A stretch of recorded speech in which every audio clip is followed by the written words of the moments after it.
বসেন। ওরে বাহ, আলহামদুলিল্লাহ। এখন সময় 6টা 20। আমরা নবীনগর থেকে জাস্ট 11টায় রওনা হই। রাস্তার অবস্থা খারাপ দেখে আসতে একটু লেট হয়েছে। তো এখন আমরা সকালের ভিউটা দেখতে পাচ্ছি।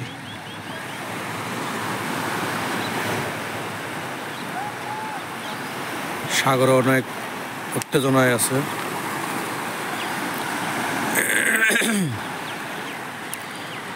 আমার সাথে আমার চাচা আনোয়ার ভাই আইছে, তারপরে আমার সাথে আমার আরেক বড় ভাই এবং ফ্রেন্ড। আমার ভাই বলে রক্তের মতো লাল।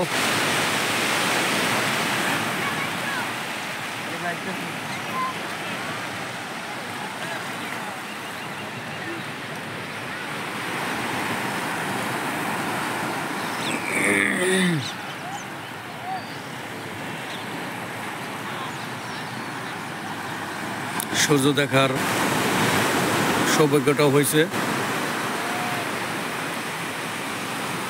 তো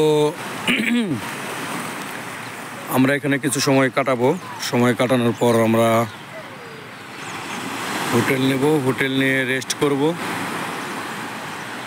রেস্ট করে যেই কাজের উদ্দেশ্যে এখানে আসা, সেই কাজের জন্য বের হব। তো আমাদের সাথে যোগ হবেন কিছুক্ষণ পর আমাদের এক বড় ভাই, এই এলাকার সজল ভাই। তার কাছে আসা, আমার কিছু ব্যবসায়িক কাজের জন্য আসা ভাইয়ের সাথে। অস্থির রে অস্থির, পুরাই অস্থির। তবে সাথেই থাকেন, আপনাদের কিছু দেখানোর চেষ্টা করব।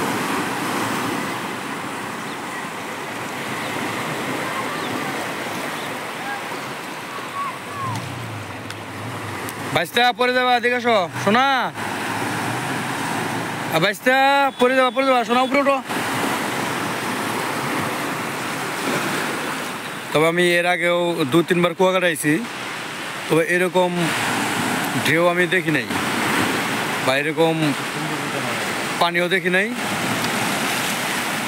তবে যে এগুলো কিছু ছিল না। তবে এবার বন্যার কারণে বা অন্য কোনো কারণে হয়তো বা বাদে এগুলো দেওয়া হয়েছে।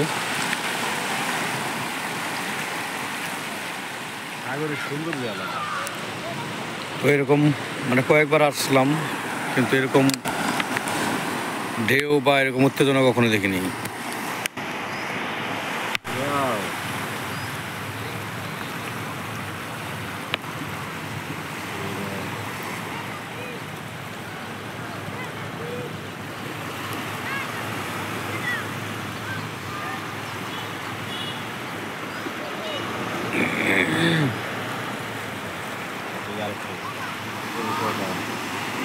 এটা ছোট,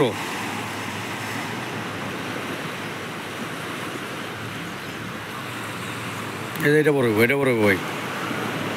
ও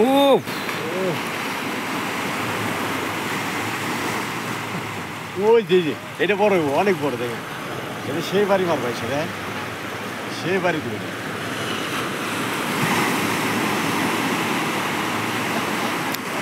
কোনো ঝড় নাই, কোনো বাতাস নাই, আল্লাহর কি কুদরতি। হ্যাঁ, মানে অটোমেটিক।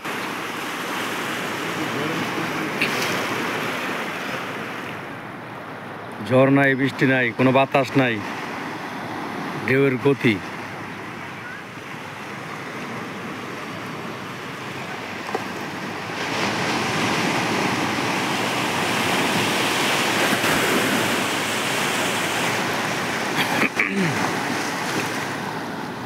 তো এখান থেকে বিদায় নিচ্ছি। আমরা এখন